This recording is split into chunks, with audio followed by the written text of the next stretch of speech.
ॐ भद्रं कर्णेभिः श्रीरामदेवाः भद्रं पश्येमाक्षभिर्यजत्राः विश्रयेऽङ्गैः तुष्टवांसस्तनूभिः वशीमदेवहितं यदायुः स्वस्ति न इन्द्रो वृद्धश्रवाः स्वस्ति न पूषा विश्ववेदाः स्वस्ति नस्ताक्षर्यो अरिष्टनेमिः स्वस्ति नो बृहस्पतिर्दधातु।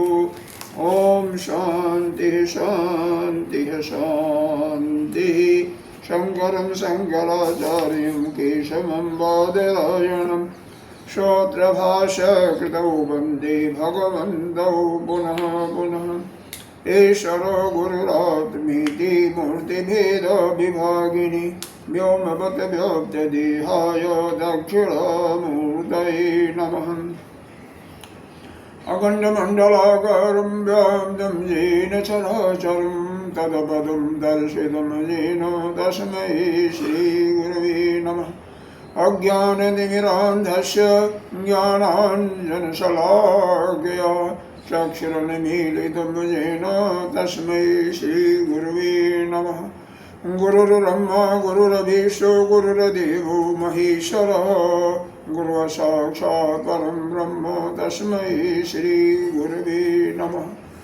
नमेव माता च पिता त्वमेव नमेव बन्धो च सखा त्वमेव वेदान्तबलं त्वमेव सर्वं मम देवदेव।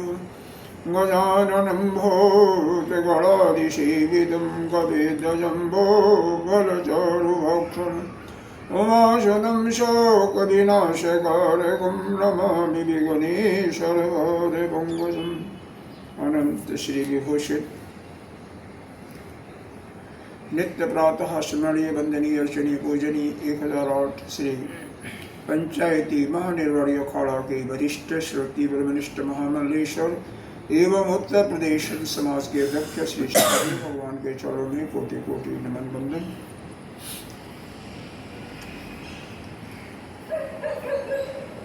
श्री कृष्ण चैतन्य के भी अंतःकरण में विद्यमान आत्मस्वरूप परमात्मा को नमन।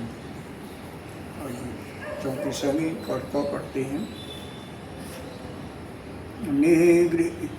निगृहीतस्य मनसो निर्विकल्पस्य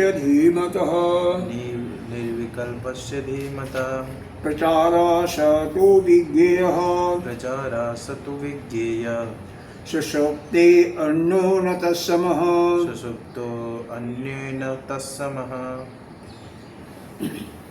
इस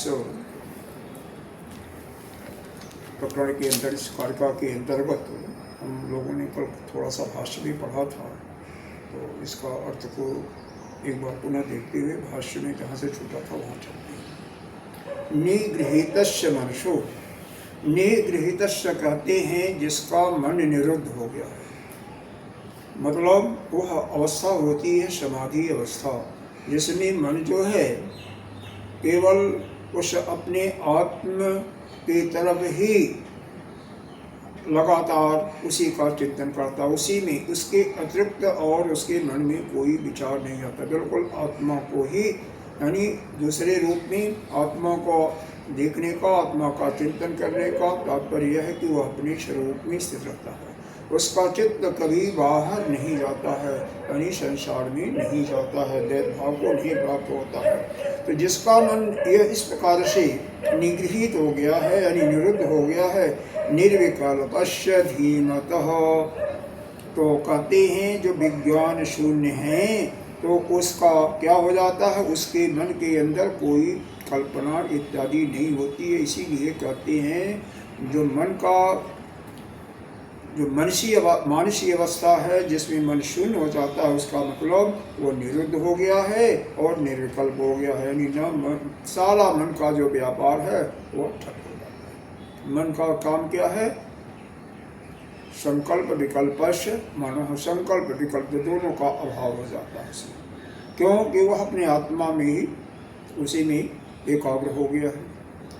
प्रचारश तु विज्ञेय, प्रचार माने उसका व्यापार या क्रिया, यह मन की जो क्रिया है, तू विज्ञेय, यह जानने योग्य है। किसको जानने योग्य है? केवल योगियों को जानने योग्य है। सुषुप्तो अन्यो न तस्म, सुषुप्ति अवस्था जो है यह अलग है इससे।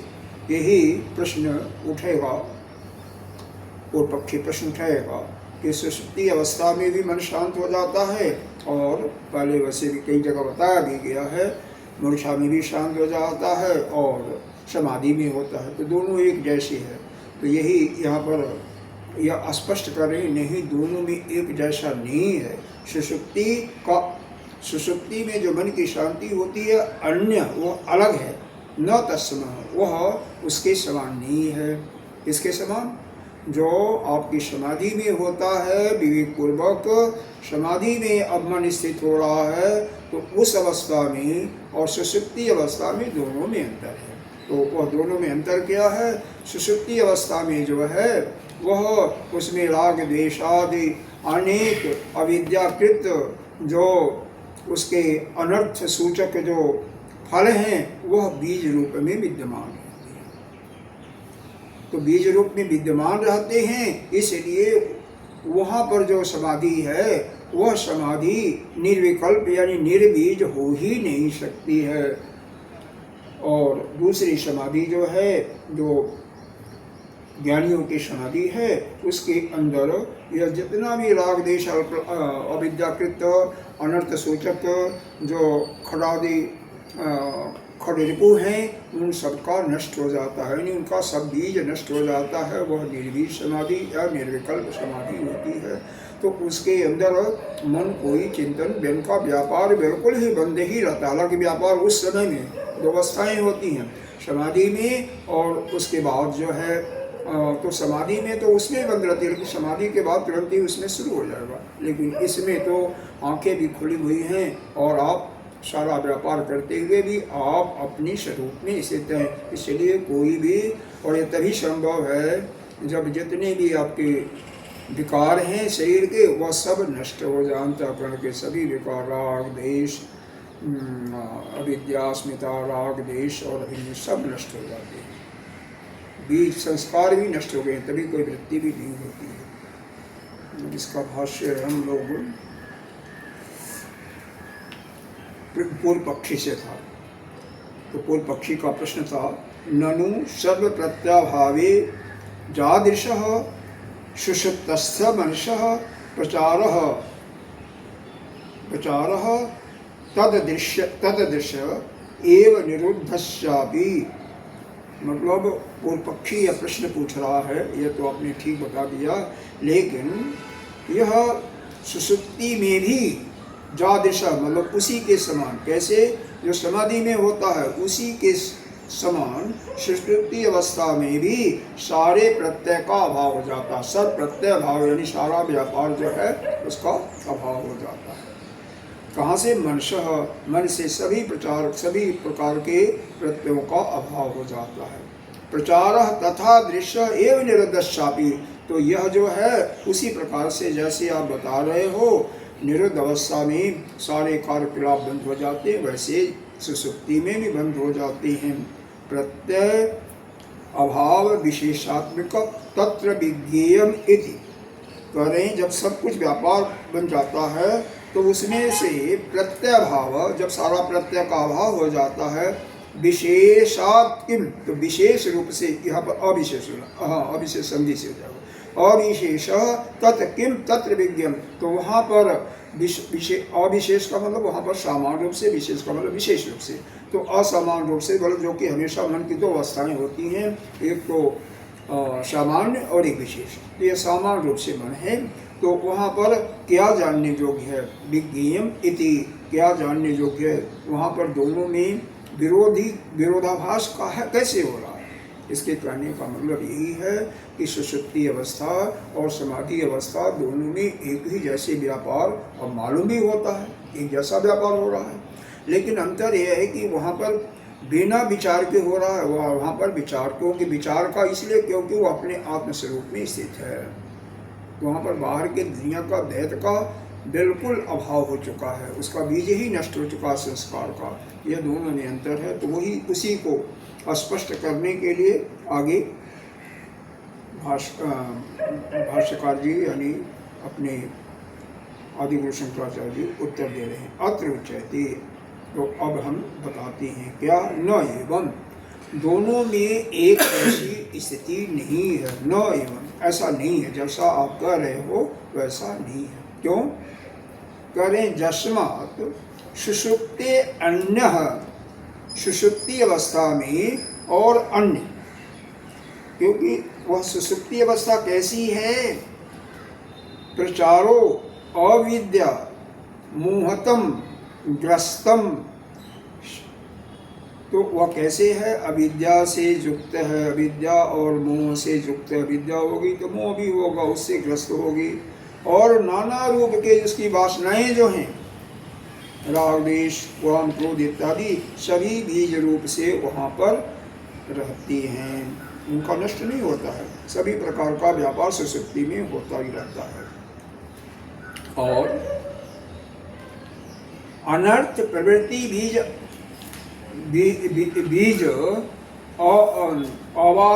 अवासन तो मनुष्य, और इस मन में सभी अविद्या जो अनर्थ रूपी जो यह खड रिपु हैं, वह सभी बीज रूप में विद्यमान होती हैं। तो यह तो सुषुप्ति अवस्था का बता दिया। लेकिन अब आगे देखिए बता रहे हैं, आत्म सत्य अनुबोध, आत्मा के सत्य का जब अनुबोध हो जाता है, अनुबोध कैसे होगा, शास्त्र और गुरु के माध्यम से, आचार्य और गुरु के माध्यम से जब आत्मा का कहते हैं, जब अपरोक्ष ज्ञान जब हो जाता है, उस समय होता क्या है, होताश विपलुष्टम, विपलुष्टम का तात्पर्य यह है कि वह सब कुछ नष्ट हो जाता है। वह जो अग्नि, हुताश माने अग्नि, कौन सी अग्नि, वह ज्ञान अग्नि जो पैदा होती है।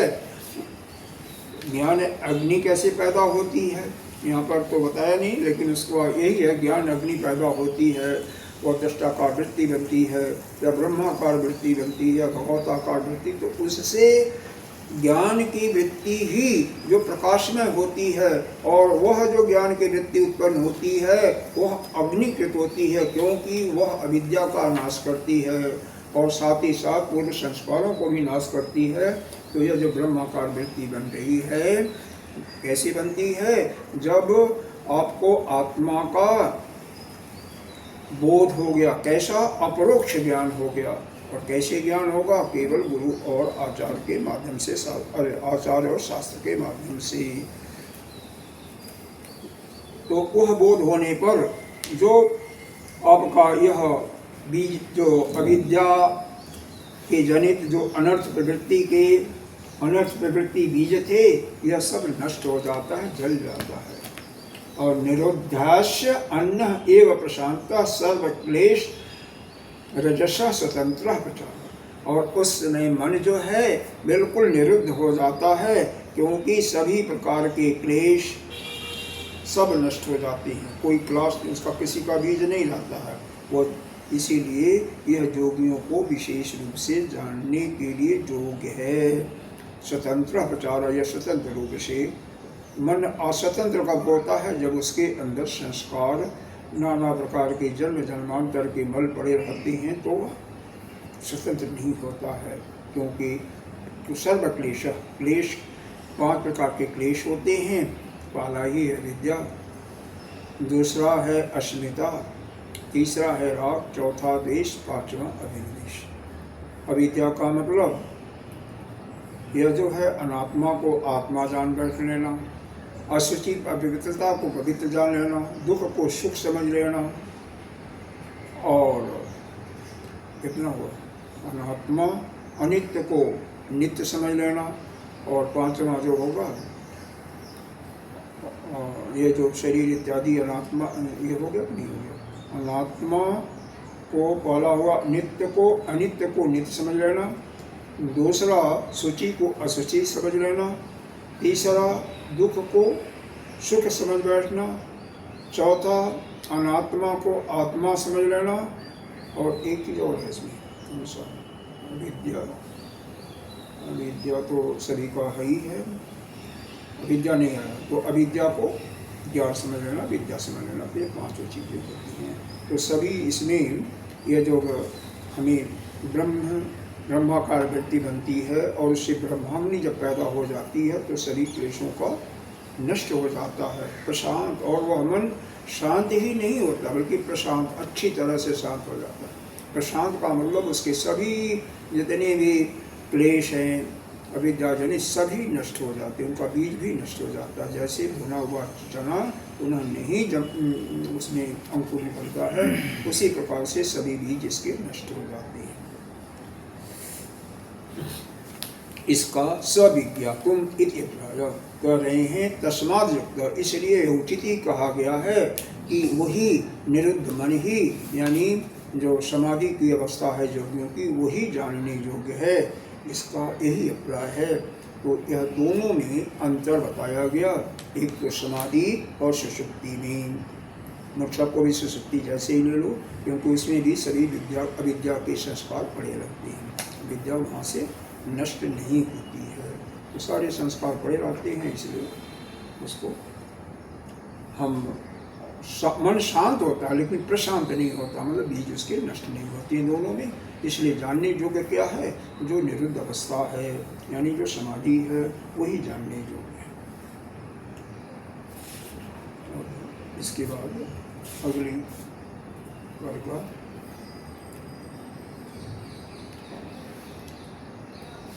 इसके लिए थोड़ा सा संगति दे रहे हैं। प्रचार भेदे हेतु आह, कि इसमें प्रचार भेद क्या कह रहे हैं, यह जो क्रियाओं का भेद है।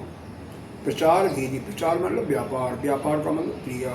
तो क्रिया के भेद के अब हेतु, उसका कारण, कारणम हेतु उसको मैं बता रहा हूँ।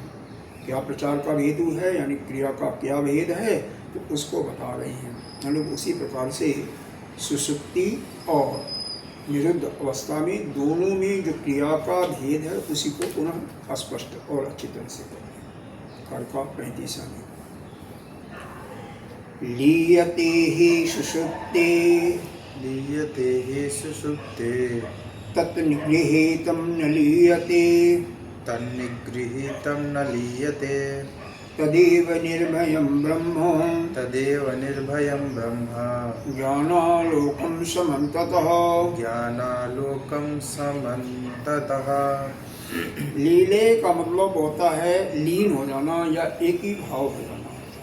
सुषुप्ति, सुषुप्ति अवस्था में, सुषुप्ति अवस्था को गाढ़ी निद्रा भी कहते हैं आप।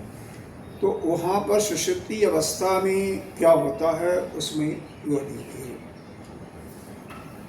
मन जो है सुषुप्ति अवस्था में लीन हो जाता है। लीन का मतलब एक ही भाव हो जाता है, लेकिन उस एक ही भाव में अविद्या विद्यमान रहती है।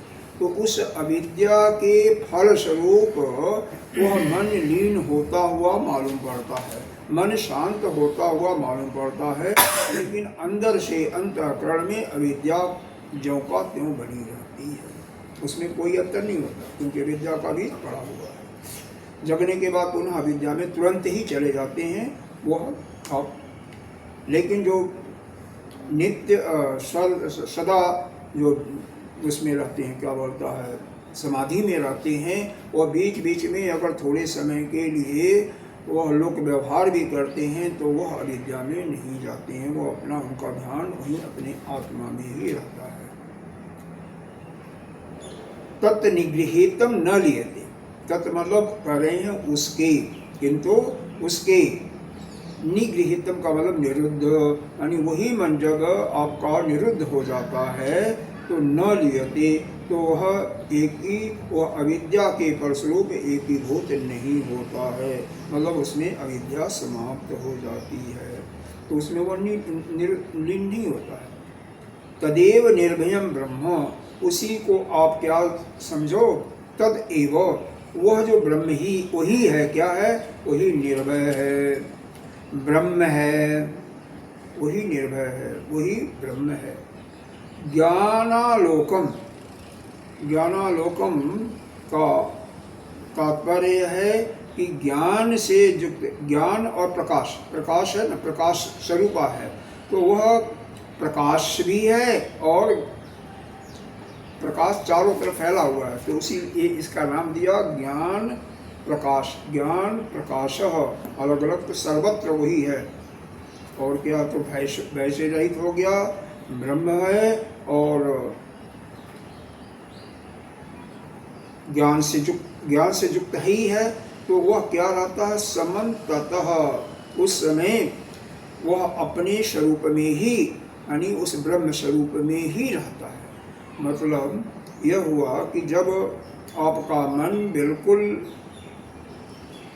निरुद्ध हो गया, तो उस निरुद्ध मन में क्या होता है, वह मन हमेशा भय से रहित होता है, वह प्रकाश युक्त होता है, ज्ञान और प्रकाश दोनों से युक्त होता है, और वह ब्रह्म अपने स्वरूप में ही रहता है। निर्भय ज्ञानालोकम ब्रह्म समन्ततः, मतलब इस प्रकार से सभी ओर से वह इसी प्रकार से रहता है, निर्भय ज्ञान और प्रकाश में वह ब्रह्म है। यह तो इसका कार्य का अर्थ है। अब देखो यहाँ पर मन की थोड़ा सा अवस्थाओं पर बात करोगे तो मन 5 प्रकार की अवस्थाएं होती हैं, शायद जानते होंगे तो अच्छा है। पहली अवस्था होती है मूढ़ अवस्था। तो मूढ़ अवस्था क्या होता है, इसमें तमोगुण का ही भंडार होता है, वह साधक नहीं होता है, मतलब वह उसका जो है मन जो है बिल्कुल चंचल होता है। दूसरा होता है क्षिप्त अवस्था। क्षिप्त अवस्था में राजस गुण प्रधान होता है। मूल का मतलब तो बिल्कुल मूल ही हो गया ना। क्षिप्त, इसमें राजस गुण होता है, रजोगुण होता है, रजोगुण की प्रवृत्ति ज़्यादा होती है, तो इसमें समाधि नहीं लग सकती है आपका। लेकिन दूसरा जो अवस्था है, लेकिन फिर भी वह शास्त्रों का अध्ययन वह शुरू कर सकता है और साथ में शिक्षा ग्रहण करने के लिए, साधना के लिए तत्पर होता है, लेकिन वो जितना रजोगुण संबंधी है बस उतना ही करेगा, आगे नहीं जाएगा। पूजा पाठ इत्यादि कर सकता है, यात्रा कर सकता है। बाद में जो दूसरा जो है, तीसरा, वह विक्षिप्त अवस्था। विक्षिप्त अवस्था में सत्य भी होता है और रजोगुण भी होता है। तो वहाँ पर समाधि, यह जो आप समाधि, जिस समाधि का पिछले कारका में चिंतन किया गया था, वह समाधि उसमें लग जाती है, क्योंकि उसमें बीज सारे आपके जितने भी अविद्या जनित अनर्थकारक फलदायक हैं, वह सभी बीज सुषुप्ति अवस्था में उसमें पड़ी रहती है, सुषुप्ति में। तो वहाँ पर समाधि लग जाती है, लेकिन वह मन पूर्ण रूप से निरुद्ध नहीं हुआ है। वह कभी उसमें रजोगुण के प्रभाव के कारण से अपने आत्मस्वरूप से हट भी जाता है और कभी लगा रहेगा। दोनों अवस्थाएं चलती हैं। तो यह हुआ मूढ़ अवस्था, जिसमें बिल्कुल उससे कोई मतलब नहीं है, उसको साधक आप कभी नहीं सकते, मूढ़ी है। क्षिप्त थोड़ा सा उसके तरफ प्रेरित होता है, विक्षिप्त में वह आगे बढ़ता है, और जब सतोगुण की अधिकता होती है तो उसकी समाधि भी लग जाती है, और जब सतोगुण की कमी हुई तो वह फिर रजोगुणी बन जाता है। चौथी अवस्था होती है निरुद्ध अवस्था। निरुद्ध अवस्था, अब इसमें जाकर के जब उसका मन निरुद्ध हो गया, यानी केवल आत्मा में ही लीन होता है। अब जब हमेशा के लिए आत्मा में लीन रहता है तो वही एकाग्र अवस्था या तुरीय अवस्था बन जाती है, नहीं तो वहाँ से आने जाने वाला होता है, तो उस प्रकार से नहीं। तो बिल्कुल लगातार आँख खोलने और बंद करने का कोई अभिप्राय नहीं है। आँख खुली है तो भी और बंद है तो भी केवल वह आत्म तत्व के से अलग नहीं होता, उसका मन केवल अपने आत्म स्वरूप में ही लगा रहता है। उसको हम कहते हैं तुरीय अवस्था। निगृहीत, वैसे ये जो निरुद्ध अवस्था है वहीं से स्टार्ट हो जाता है। जब उसका चिंतन जब तक होता रहेगा उस आत्म तत्व में, तब तक वो निरुद्ध अवस्था में रहेगा। बाद में आ जाएगा तो अवस्था चेंज हो जाएगा, लेकिन तुरीय अवस्था हो जाएगी तब उसमें रहेगा, उसमें कोई फर्क नहीं पड़ता। तो इसका भाष्य देखिए, लीयते सुसुप्तौ ही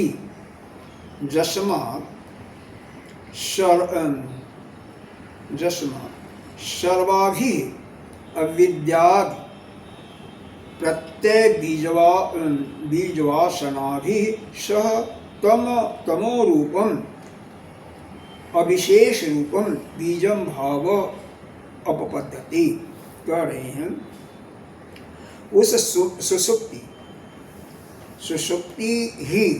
सुषुप्ति के अंदर क्या होता है, वह जस्मात् सर्वाभि अविद्या प्रत्यय बीजवासनाभि सह तमो रूप अविशेष रूपम बीज भाव पद्धति। तो सुषुप्ति और समाधि के अंतर को बताते हुए कहते हैं कि सुषुप्ति अवस्था में सभी प्रकार के जो अविद्या का जो हेतु बताए जाते हैं, वह राग आदि राग द्वेष क्रोध मद लोभ मोह मद मत्सर सभी जो है उसमें बीज रूप में होती हैं। सह तमो रूप, वह तमोगुण का कारक है। अविशेष रूपम बीज भावम अपपद्धते, मतलब सामान्य रूप से सभी उसमें बीज उसके रहते हैं। बीज भावम अपपद्धते, यह बीज भाव मन प्राप्त हो जाता है, यानी मन अपने ही कारण अविद्या में ही लीन होता है। मन लीन हुआ है लेकिन अविद्या में लीन हुआ है, इसको हम सुषुप्ति अवस्था या गाढ़ी निद्रा कहते हैं। अब आगे बता रहे हैं, तद विवेक ज्ञान पूर्वम निरुद्धम निगृहीतम सत न लियते। कह रहे हैं उसका अर्थ बता रहे हैं, निगृहीतम का निरुद्धम पहले बताया गया था। तद विवेक विज्ञान पूर्वक, जब उसका चिंतन करता है विज्ञान पूर्वक, कैसे चिंतन करेगा, शास्त्र और गुरु के उपदेश से। तो जब विवेक रूप पर चिंतन करता है तो उसका मन जो है तद न लियते, निरुद्ध हो जाता है। और वह निरुद्ध जब हो जाता है तो वह किसी चीज को वह नहीं लीनता, उसमें कोई चीज लीन नहीं होता, कि वह मन उसमें लीन नहीं होता, क्योंकि विद्या तो पहले ही उसका बीज रूप में हुआ, सब बीज रूप नष्ट हो गया तो उसमें कोई मतलब नहीं लीन होने का। नहीं, तमो बीज भावम न अपबद्धते, यह जो तमो रूपी यानी अविद्या अनर्थ सूचक जो बीज हैं वो अपपद्धति, वह उत्पन्न नहीं होती है। यह निरुद्ध अवस्था की विशेषता है कि जैसे किसी का निरोध अवस्था हो जाता है तो यह अविद्याकृत जितने भी नाना प्रकार के उसके दोष बताए गए हैं, काम क्रोध मद लोभ मोह मद मत्सर, कोई भी उत्पन्न नहीं होता। प्रचार भेद सुषुप्तस्य समाहितस्य च मनसः, समाहितस्य च मनसः। सुषुप्ति अवस्था में और जो समाहित मन होता, समाहित मन का मतलब निरुद्ध अवस्था में, यह मन के ये दो प्रकार के भेद होते हैं। उसमें क्या भेद है, प्रचार भेद, मतलब क्रिया का भेद होता है। प्रचार का अर्थ होता है व्यापार और व्यापार का मतलब क्रिया। तो दो अवस्थाएं हैं आपकी, सुषुप्ति अवस्था और समाधि अवस्था। तो दोनों अवस्थाओं में क्रिया का भेद होता है, इसीलिए उसको अलग अलग बताया जाता है। तो कैसे भेद होता है उसको बता रहे। जदा जिस अवस्था में ग्राहक अविद्याकृत मल दय वर्जितम, यह जो ग्राह मतलब विषय पहले ही बताया गया था, ग्राहक का मतलब वस्तु का लेने वाला, तो ग्रहण मतलब ग्रहण करने, ग्रहण जिस समय होता है उसको ग्रहण कहते हैं। तो यहाँ पर दो चीज़ों की बात हो रही है, एक ग्राह्य यानी विषय और लेने वाला। यह दोनों चीज़ क्या हैं, जब दोनों चीज़ें हो जाएंगी तो क्या हो जाएगा, वो द्वैत भाव आ जाएगा। तो यह द्वैत भाव का जो मल है यह कैसे जनरेट हुआ, अविद्या के कारण से। यह ग्राहक अविद्याकृत मल दय अवर्जित, यह दोनों जो है उसमें विद्यमान होती हैं। मतलब सुषुप्ति अवस्था में ग्राहक भाव बना रहता है। यह किसका मल है, अविद्या का। अविद्या के हेतु के कारण, अविद्या के कारण यह मल उसमें विद्यमान रहता है। तो यह अर्थात द्वैत भाव आपको मौजूद रहता है। तो इसी को सुषुप्ति अवस्था में चूँकि द्वैत भाव जैसे ही मन आपका निद्रा आपकी जगेगी, जैसे आप वापस आओगे सुसुप्ति से निद्रा जगेगी, तो तैसे ही वह सीधे आप उस अविद्याकृत संसार में आ जाते हो। उसमें समय नहीं लगता है। जैसे नींद टूटने के बाद आप एक क्षण में आपको सब कुछ दिखाई देता है कि चश्मा कहाँ रखा है, दवा कहाँ रखा है, पानी कहाँ रखा, सब तुरंत मालूम हो जाता है, क्योंकि सब सारा क्या है, अविद्याकृत है। तदा परम अध्ययन ब्रह्मैव तत् संवृतम इति एतत् देव निर्भय। लेकिन अब जो वही ये जब समाप्त हो जाता है, क्या समाप्त हो गया, मतलब अविद्या, उसके विद्या के जनित जब बीज उसके नष्ट हो जाते हैं तो क्या होता है, वह परम अद्वय प्राप्त हो जाता है। मतलब वह द्वैत जो भाव था वह नष्ट होकर के वह अद्वैत भाव में समाप्त हो गया। यानी उसके फलस्वरूप जो ग्राहक जितना मैल था वह सब नष्ट हो जाता है और वह अद्वैत स्वरूप को प्राप्त हो जाता है। ब्रह्म एव तत्संवृत, तो वह ब्रह्म स्वरूप को प्राप्त हो जाता। इति एतद् एव निर्भयम्, और जब वह ब्रह्म स्वरूप को प्राप्त हो जाता है तो वह निर्भय हो जाता है, यानी उसको फिर किसी से भय नहीं लगता। दैत ग्रहणस्य भय निमित्तस्य अभाव, भय किससे होता है, यह दैत ग्रहण से। अगर कोई दैत जिसको नहीं दिखाई देगा उसको भय नहीं लगेगा। तो वही कह रहे हैं यहाँ पर कि दैत ग्रहणस्य, मतलब ये ग्राह और ग्राहक भाव जो दैत ग्रहण है, इसका जो भय है, इसका जो निमित्त मतलब उसका हेतु है, उसका अभावात, उसका अभाव हो जाता है। मतलब आपको यह ग्राह भी नहीं दिखाई देता, वस्तु भी नहीं कोई दिखाई देता और ग्राहक भाव लेने वाला भी नहीं दिखाता। किस समय में, जब आप का मन निरुद्ध हो गया और वह ज्ञान स्वरूप हो गया और ज्ञान से अब विद्या आपकी हट गई, नष्ट हो गई और आप अपने अद्वैत स्वरूप में आ गए, वह जो अद्वैत ब्रह्म स्वरूप में आ गए, उस समय सब चीज़ों का अभाव हो जाएगा। शांतम अभयम ब्रह्म, और क्या है, शांतम।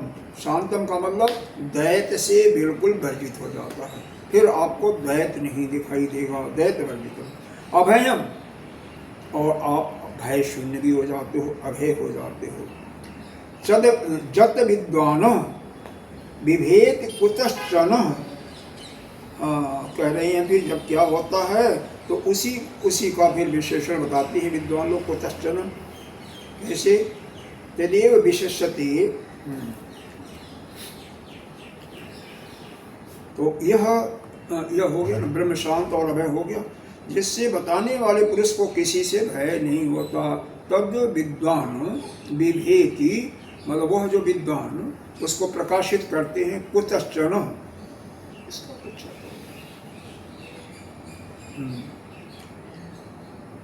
तो जत विद्वान, जो इसको जानता है, जो विद्वान जानता है, विभेद यानी प्रकाशित करता है, विविध मानी प्रकाशित होता है। कुतश्चन, कहाँ किसी से किसको है, किसी से कोई मतलब नहीं। तदेव विशेषते, उसी का विशेषण बता रहे हैं, क्या है, ज्ञप्ति ज्ञानम आत्म स्वभाव चैतन्यम तत्एव ज्ञानम आलोक प्रकाशो।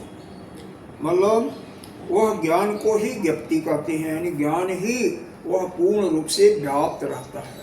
वह जो आत्मस्वरूप है उसका स्वभाव नहीं ज्ञान हुआ, बल्कि वह पूर्ण रूप से ज्ञान से ही युक्त होता है। ज्ञान और ज्ञप्ति मतलब उसमें पूर्ण रूप से फैला हुआ है। यह नहीं है कि उसके अंदर केवल ज्ञान, बल्कि वह ज्ञान स्वरूपा ही है। और क्या है, तदेव विशेष्य ज्ञप्ति ज्ञानम और आत्म स्वभाव। और क्या है, दूसरा आत्म स्वरूप है, चैतन्य स्वरूप है, प्रकाश युक्त है, और इसीलिए वही जिसका ज्ञान प्राप्त है, ज्ञान ही जिसका आलोक है, प्रकाश है, प्रकाश स्वरूप भी है, क्योंकि ज्ञान आलोक का अर्थ दिया प्रकाश हो। तस्य तद ब्रह्म, वही ब्रह्म है। ज्ञानलोक पम विज्ञान विज्ञान कर सघनम इति अर्थ, अर्थात वही विज्ञान एक रस विज्ञान एक रस साधनम इत्यर्थ, मतलब वह एक रस स्वरूप है। वही जो ब्रह्म है या अपनी आत्मा है, वह एक स्वरूप एक रस स्वरूप क्या है? घन है, ज्ञान का घन। मतलब जैसे सेंधा नमक का पहाड़ है, वैसे ही वह एक रस है।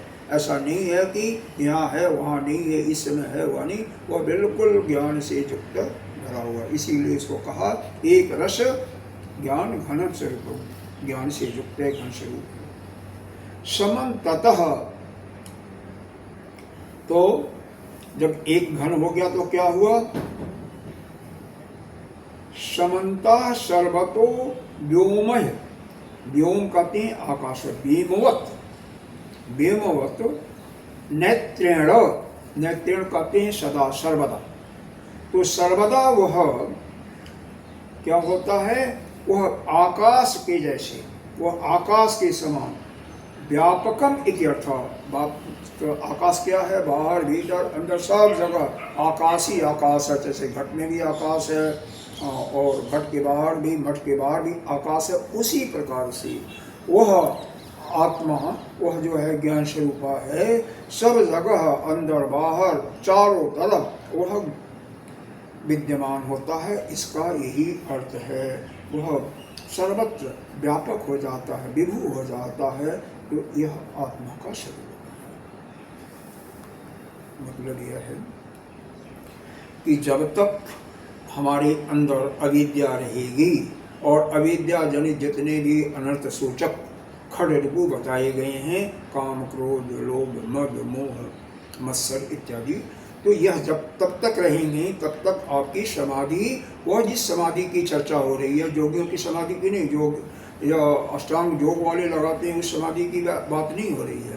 तो वह सुषुप्ति अवस्था में वह जाएगा तो अविद्या जनित सभी जो तम गुण के कारण, अविद्या के कारण जो जितने भी खड़गु हैं सब विद्यमान रहेंगे। यह उसमें अंतर है। और जब विद्या पूर्ण रूप से नष्ट हो जाती है, मन बिल्कुल आपका निरुद्ध हो जाएगा, तो उस मन के निरुद्ध अवस्था में आपका वह, क्योंकि मन उसमें लीन नहीं होगा, मन लीन नहीं होगा, ये दोनों में अंतर है। मन वहाँ पर लीन हो जाता है विद्या में, अविद्या के कारण, और यहाँ पर मन लीन नहीं होता है, बल्कि वही उस ज्ञान स्वरूपा बन जाता है। इसीलिए पीछे बताया था ना, स्वयं से स्वयं को जानना होता है, स्वयं ही स्वयं को जानता है। तो इसीलिए यहाँ पर इन्होंने बताया कि उसके अंतर्गत फिर जो है वह प्रकाश में हो जाता है, निर्भय हो जाता है, सब जगह आकाश के जैसे सभी जगह वह व्याप्त हो जाता है अंदर बाहर। तो फिर उसके अंदर जितने भी यह अविद्या जनित कर्म के बीज हैं, अनर्थ सूचक बीज हैं, सब पूर्ण रूप से नष्ट हो जाते हैं। और जब बीज नष्ट हो जाते हैं तो पुनः वह जो है उस द्वैत भाव को ग्रहण नहीं करते, तो द्वैत भाव उसके अंदर से हमेशा नष्ट हो जाता है। अब इसी को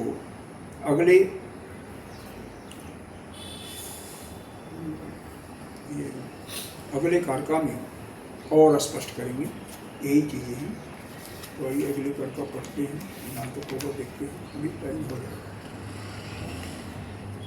अजम अनिद्रम अस्वप्नम, अजम अनिद्रम अस्वप्नम, नाम एकम रूपकम, नाम एकम रूपकम, सकृद विभातम सर्वज्ञम, सकृत विभातम सर्वज्ञम, नोपचार कथंचन, नोपचार कथंचन। यह ब्रह्म का स्वरूप बता रहे हैं। वह ब्रह्म कैसा है? तो पहला है अज। अजम मतलब अज है, अज का मतलब अज से अजम कर दिया है।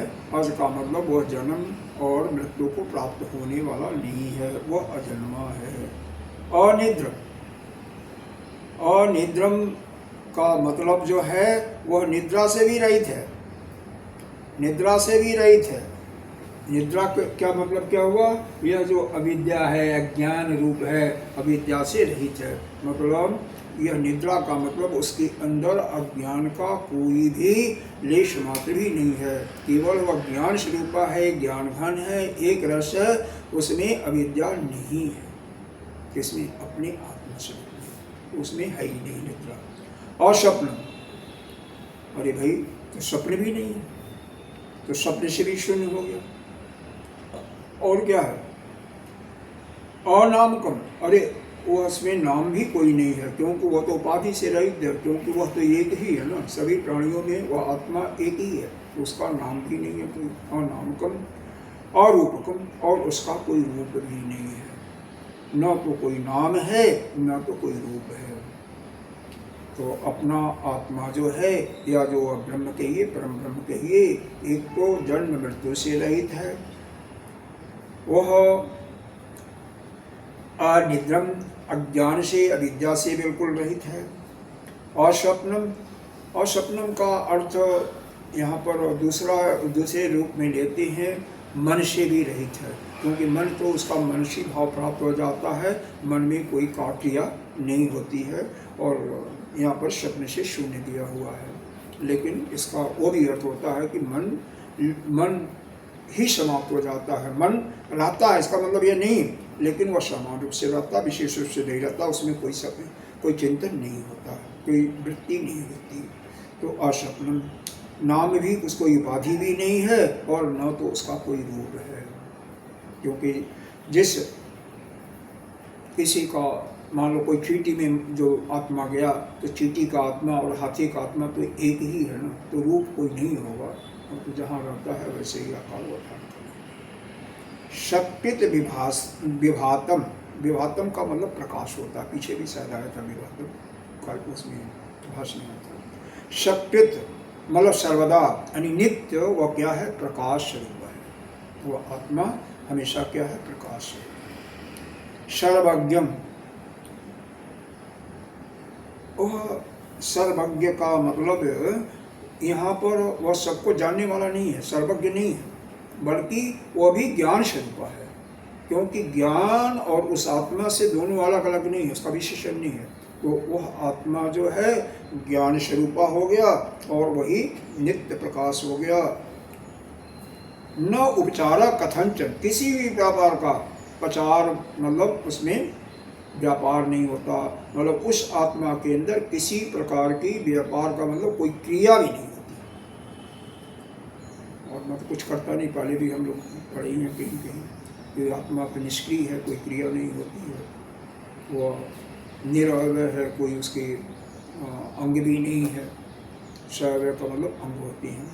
तो अब इसमें यहाँ पर नहीं है, लेकिन यह जो आवरण होता है, कहते हैं 3 प्रकार के आवरण होते हैं, आप समझ लो, आपके लिए।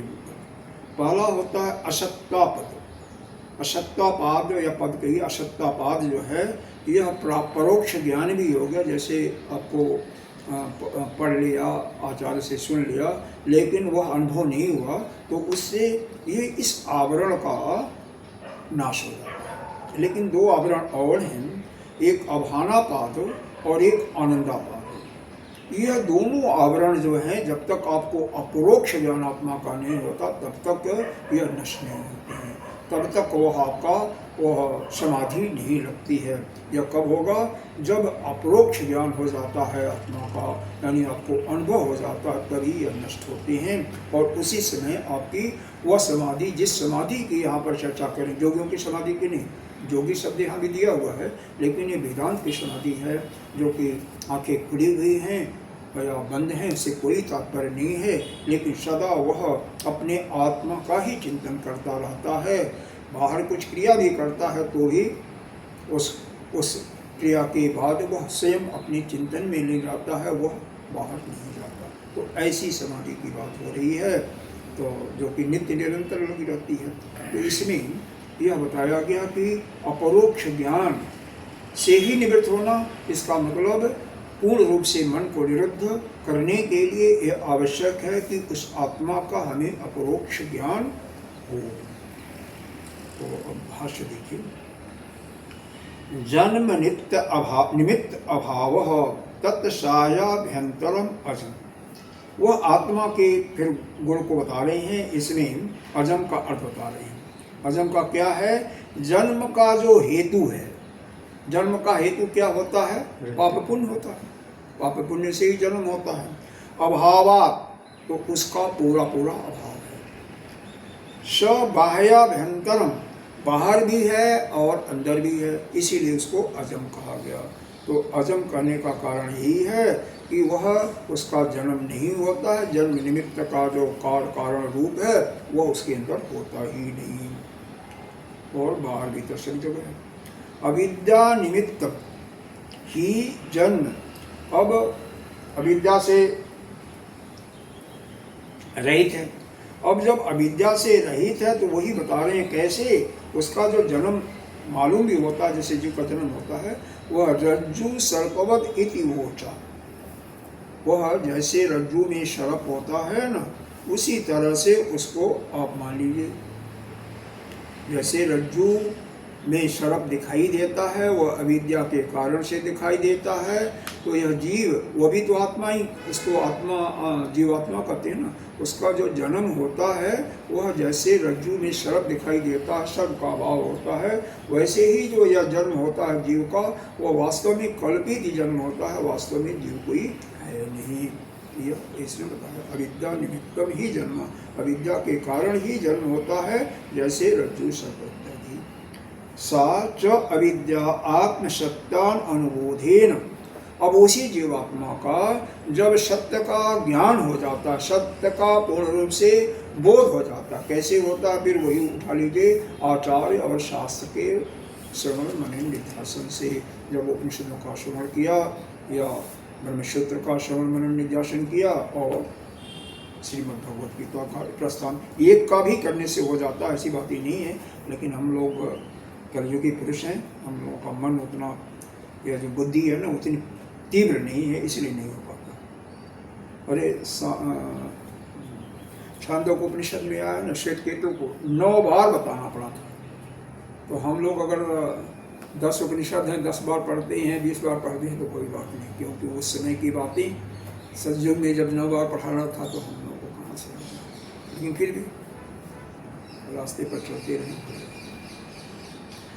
तो यहाँ पर ये बता रहे च अविद्या आत्मसत्ता अनुबोधि निरुद्धा। वह असत्य का जब अनुबोध हो जाता है, जब उसका ज्ञान हो जाता है, या हम उसके ठीक ठीक अपने अंदर अवबोध कर लेते हैं, समझ लेते हैं, तो वह मन हमारा निरुद्ध हो जाता है और वह अविद्या का पूर्णतः अभाव हो जाता है। जतो अतः अजमत एव अनिद्रम। इसी कारण से अतः यह अजन्मा जो है, यह जो अजन्मा ब्रह्म है, इसको अनिद्रम कहा गया। अनिद्रम क्यों कहा गया? क्योंकि अविद्या से बिल्कुल रहित हो गया। जब तक अविद्या था तब तक निद्रा था। निद्रा सोने का मतलब क्या हुआ? हम उस अज्ञान से झुकते हैं, और अविद्या अज्ञान से झुकते हैं, अविद्या नष्ट हो गई तो वह अनिद्रम बन गया। इसका अर्थ भी बताया बाद में, निद्रा का अर्थ अविद्या लक्षण अनादि माया निद्रा। निद्रा का अर्थ ही बताया कि अविद्या लक्षण से युक्त है, अनादि काल से जो माया से वह युक्त, उसी को हम निद्रा कहते हैं। यानी अज्ञान से युक्त, विद्या से युक्त है, उसी को निद्रा कहते हैं। अब उससे जो रहित हो जाता है विद्या से, उसी को अनिद्रम कहा गया। तो आत्मा अपना क्या है? अनिद्रम है। अब देखिए आगे फिर बता रहे हैं, स्वपात प्रबोधो। स्वपात का मतलब क्या हुआ? स्वपात का मतलब हुआ यह स्वप्न, स्वप्न से जग करके, प्रबुद्धो अद्वय स्वरूपेण आत्मा अतः असत्य। वही अपना आत्मा है, क्या है? अद्वय स्वरूपेण हो जाता है। कब अद्वय स्वरूप हो जाता है? जब स्वप्न से प्रबुद्ध हो जाता है, यानी उसमें स्वप्न का भी अभाव हो जाता है, यानी स्वप्न का भी से जग जाता है। स्वप्न से कोई कब जगता है? जब उसका मन लीन हो जाता। मन होता ही नहीं, क्योंकि स्वप्न जो है मन का ही कारण है ना, उसका हेतु मन है। मन ही नाना रूपों में व्यक्त होकर के दिखाई देता है। इसका मतलब मन जब मानसी भाव, अमानी भाव हो गया, वह लीन हो गया, या उसको उसके अंदर से विद्या बिल्कुल नष्ट हो गई, ज्ञान स्वरूप ज्ञान की ब्रह्म विद्या की प्रकाशित हो गई, तो मन उसका अमानी भाव हो गया, मन निरुद्ध हो गया। तो जब वो मन निरुद्ध हो गया तो उसको हम क्या कहते हैं?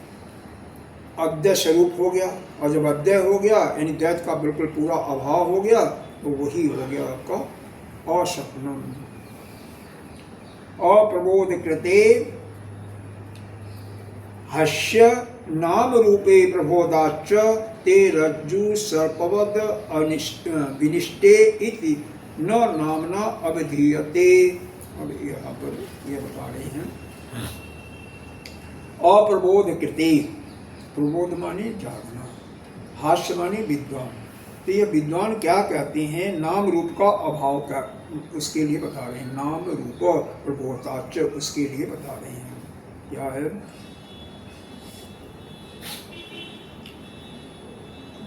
यहाँ पर यह है, यह नाम रूप क्यों होता है। तो नाम रूप पर जब थोड़ा सा विचार करेंगे तो इसलिए होता है कि नाम किसी का इसलिए दिया जाता है जब एक ही प्रकार के अनेकों लोग होते हैं। जैसे गाय है, उसको कोई काली गाय कहा गया, कोई क्या होते हैं, सफेद गाय, देसी गाय, नहीं, इसके अलावा और भी होते हैं, हरियाणवी गाय और बहुत प्रकार के नाम पहले नहीं याद होते। जितनी याद है उतनी बता दो। हाँ, ये ज्यादा नाम रूप दे दो भाई, तो काली भूरी स्वप्ने बता सकते हैं। जब तरह तरह के लोग होते तो नाम रूप होता है। जब एक ही है तो उसमें शाही, शाहीवाल गाय, शाहीवाल गाय, देसी गाय, जर्सी गाय, जर्सी होती है। तो इस प्रकार से अनेक होता है तो उसको नाम रख देते हैं। अब जैसे एक ही के कोई भोला है, उसको 50 गाय है, तो हर एक गायों का नाम रख देता है और उस नाम लोग ले करके बुलाते हैं तो गाय वही आती है। अब जैसे हम ही लोग हैं, कई हैं, तो हर एक का नाम अलग अलग है। तो इसीलिए जब एक से, लेकिन वो आत्मा तो एक ही है ना, तो उसके नाम की तो उसमें नाम रूप है कहाँ? इसीलिए उसमें है नाम रूप, उसी को समझाया जा रहा है, क्यों नहीं नाम है उसमें एक ही है इसलिए नहीं है। अरे भाई, तो इसको समझाने के लिए जो यहाँ पर शब्द लिखा उसका वाक्य करना पड़ेगा ना। क्यों शब्द को लिखा इन्होंने? भाष्यकार नहीं, भाष्यकार मूर्ख नहीं है, भाष्यकार के एक शब्द मैं कह रहा अक्षरों का ध्यान देना। मेरा भी तो सुन ले, एक शब्द जब सुन रहे। अरे तो ठीक है, आपका मतलब होना नहीं चाहिए बस एक है इसलिए नहीं किया गया, लेकिन यहाँ पर बहुत कुछ लिखा है। बात की तो बात अलग है, तो उसी को समझना है ना। हाँ, वो तो हम समझ गए। अभी तो पूजा हुआ कहाँ, अभी तो बाकी है, अभी रूप का भी बाकी है, अभी हमने पढ़ा ही नहीं इसको। हम तो बहुत जल्दी समझ जाते हैं। अरे वो बात अलग है, आपका समझ जाते हो, लेकिन सभी को समझना है बाबू। तो क्या बताया इन्होंने, हस्य अपो अप्रबोध कृते, जिनमें जिनका ज्ञान अविद्या से निवृत्त नहीं हुए हैं, यानी अप्रबोधी हैं, जो प्रबुद्ध नहीं हैं, जो जगे नहीं हैं, कौन से, वह उन विद्वानों की चर्चा हो रही। नाम रूपे, वह नाम रूप से उनका नाम भी होता है, रूप होता है, क्योंकि अभी उनके अंदर अविद्या विद्यमान है। प्रबोधाश्च, और जब जग जाते हैं तो जैसे, कैसे जगते हैं, जैसे रज्जु सर्पवत विनिष्ठे इति न नामना अविधीयते। जैसे रज्जु में सर्प है और प्रकाश हो गया तो सर्प नष्ट हो जाता, सर्प दिखाई नहीं देता है, तो उसका नाम भी, मतलब सांप का नाम आप नहीं लेते हैं, अविधीयते, ऐसा आपको बोध हो जाता है। उसी प्रकार से जब आपके अंदर ब्रह्म विद्या का प्रकाश हो गया, प्रबोधस्य, जब अविद्या से आप उठ गए, जग गए, तो वह नाम रूप का अभाव हो जाता है। नाम रूपे प्रबोधाश्च ते, कैसे, रज्जु सर्पवत विनिष्टे, जैसे रज्जु में सर्प नहीं, उसका सर्प का अभाव नहीं होता है और उसके नाम का अभाव समाप्त, अभाव हो जाता है, यानी नाम का अभाव समाप्त हो जाता है जब वहाँ पर ज्ञान हो गया, प्रकाश हो गया। और यहाँ पर जब ब्रह्म ज्ञान हो गया तो उसका नाश हो जाता है। अप्रबोध, केवल जब हम अविद्या से युक्त होते हैं तभी यह नाम रूप होते हैं, तो वह ब्रह्म रूपैते हो गया। वान केनचित प्रकारेण इति नाम एकम रूपकम च तत्। यहाँ पर इसलिए बता रहे हैं कि किसी प्रकार से, क्योंकि वह नाम रूप से रहित हो जाता है, केनचित, किसी प्रकार से, इति नाम एक रूपकम च तत्, जब वह नाम रूप से बिल्कुल रहित हो जाता है तो उसकी बातें यह कर रही हैं। कैसे कर रहे हैं, ऐसा ही जहाँ से कैसे एक श्रुति का यहाँ पर दृष्टांत दिया जा रहा है। नाम रूप से अलग कैसे हुआ, नाम रूप से रहित कैसे हुआ, जब ज्ञान हो गया। तो श्रुति का उदाहरण दे रहे हैं, यह तैत्तिरीय उपनिषद में है। जको वाचो निरवनन्ति, जब अपनी वाणी जो है क्या होती है, वापस लौट आती है। कहाँ से लौट आती है, जब ज्ञान हो जाता है, वह ब्रह्म विद्या का प्रकाश हो जाता है। जतो वाचो निरवनन्ति, उसी प्रकार से जब ज्ञान हो गया, अविद्या नष्ट हो गई, तो वह नाम और रूप का बोध समाप्त हो जाता है। इत्यादि श्रुतियों में ऐसा श्रुति से सिद्ध होता है। किंच शक्ति विभातम, और फिर वही शक्ति विभातम जो आया था उसका अर्थ दे रहे हैं। शक्तित्व का मतलब दिया सदैव, विभातम का विभाति दिया यानी प्रकाश, प्रकाश। तो वह सदैव, वह आत्मा क्या है, हमेशा प्रकाशमय है।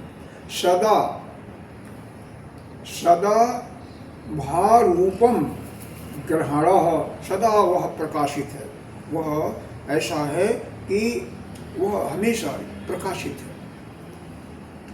और यहाँ पर नित्य प्रकाश रूप तो हो गया, और आगे और कुछ दे दे, अन्यथा ग्रहण विभाति और तिरोभावात वर्जितात्, मतलब यह तिरोभाव से रहित होने के कारण और अन्यथा ग्रहण, यह दोनों प्रकार से रहित है।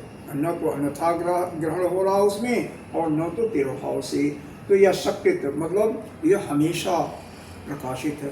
ऐसा नहीं है कि अभी जैसे प्रकाश होता है ना, जैसे हम दीपावली इत्यादि को जलाते हैं तो प्रकाश हुआ और फिर बंद हो गया, फिर प्रकाश हुआ और जलता है, बंद होता है।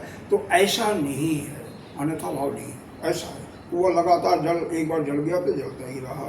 अभी आविर्भाव तिरोभाव से इसका मतलब यह हुआ कि जब अविद्या नष्ट हो गई, ज्ञान युक्त हो गया, तो हमेशा फिर उसी रूप में रहोगे, तो सकृत विभात हो जाओगे, हमेशा प्रकाशित ही रहोगे। तो वो आत्मा हमेशा प्रकाशित है, नित्य प्रकाश रूपा है। तो वहाँ पर आगे बताया इन्होंने, ग्रहण अग्रहण ही रात्र आनी, आनी का मतलब यहाँ पर दिन हो जाएगा।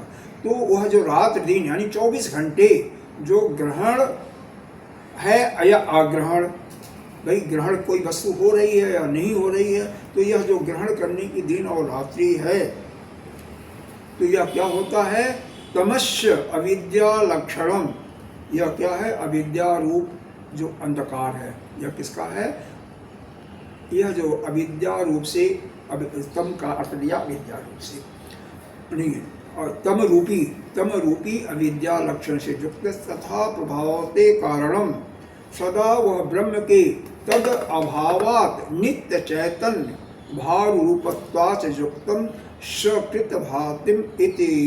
हो गया टाइम, क्या पूरा पूरा हो गया, 2-3 लाइन, चलो 4 लाइनें हैं। तो यहाँ पर कल ग्रहाग्रहण से इसको फिर हम कल देखेंगे, कोई नहीं, बहुत ओम पूर्णमदः पूर्णमिदं पूर्णमुदच्यते पूर्णस्य पूर्णमादाय पूर्णमेवावशिष्यते। ओम शांति शांति। यहाँ पर अन्य यह भाव जो आया ना, उसको ही तिरोही भाव, और यह हमको दोबारा स्पष्ट करना भी रहेगा, तिरोभाव और अन्यथा। तिरोभाव क्या होता है बताएंगे फिर, और उसमें और भी चीज़ें हैं, कल ही बताएंगे। थोड़ा बंद हो गया तो पूर्णमिदं हो गया।